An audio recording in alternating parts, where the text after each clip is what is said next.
Hi everyone, welcome back for another whiskey review.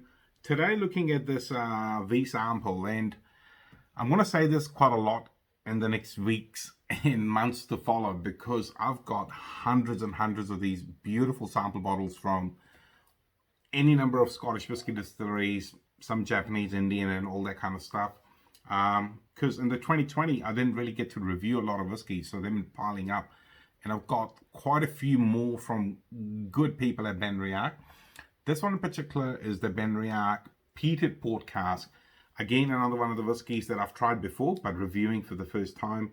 This was also part of the batch 15, cask number 2682, and bottled at 53.9%, which is quite interesting because I reviewed the 11-year-old, just the port cask Unpeated before, which was quite high in ABV, even though this one has dropped just over 4% in ABV, more than the other one. Now, this particular bottling, when it came out, I kind of regret not buying a bottle or two and putting it away, because I actually really enjoyed it. The peated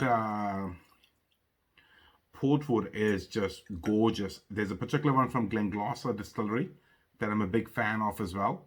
And let's see what this one is all about on the nose. Oh. There's just a hint of smoke, not a lot, just a little bit.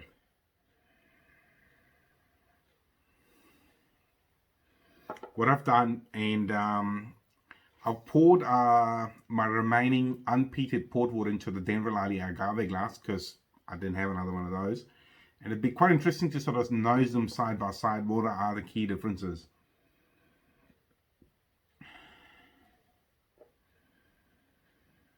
Wow. Obviously, as I said, smoke, but otherwise very similar. There is a bit of that tropical sweetness, lime. It's just a hint of caramel. I do find the ripe cherries again. The smoke is not overpowering. It's not an Isla smoke. It's just gently lingering in the background. It's not punching me in the nose. Going back to the unpeated. So this one's just a whole lot sweeter. And if you remember, I had added a bit of water to this one. Very sweet, very light, almost a bit creamy. Where because this one, because of the peat, is just got a little bit of oomph, a little bit more punch to it. There's a slight hint of, and I use this for certain whiskies, for Deanston's, and I did review a Port Allen. So it has that burnt rubber tire smell. Maybe there's another beautiful word for it, but that's an analogy I want to put forward. But really good. Wow. It's smoky. You can tell it straight away. Not overpowering, but it's there in a way. The ripe cherry. I don't know why I keep finding ripe cherry. Really nice. Amazing sweetness. It's underlying sweetness, but not overpowering sweetness. There's just a hint of burnt caramel. I'm going to go in again, see what it's like.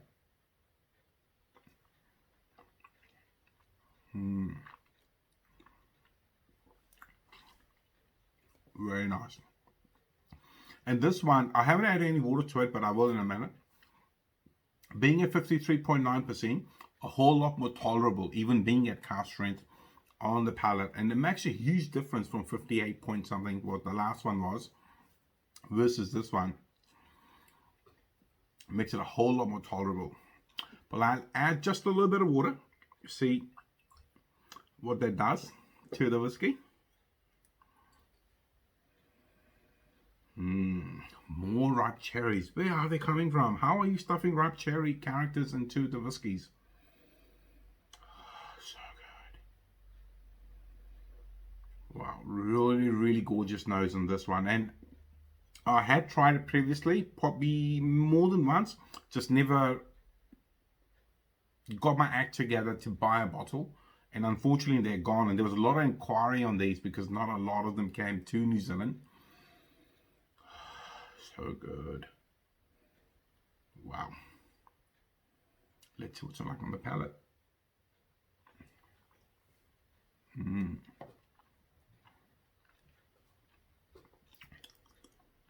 Very nice. Really enjoyed that. Wow, the smoke's just lingering beautifully. Again, I mean, I don't mind peated whiskies. I'm a big fan of peated whiskies, and for some it might be a bit overpowering, but I'm finding it quite gentle and tolerable. Really good, and it's making me make that crackle noise. I must be really enjoying it.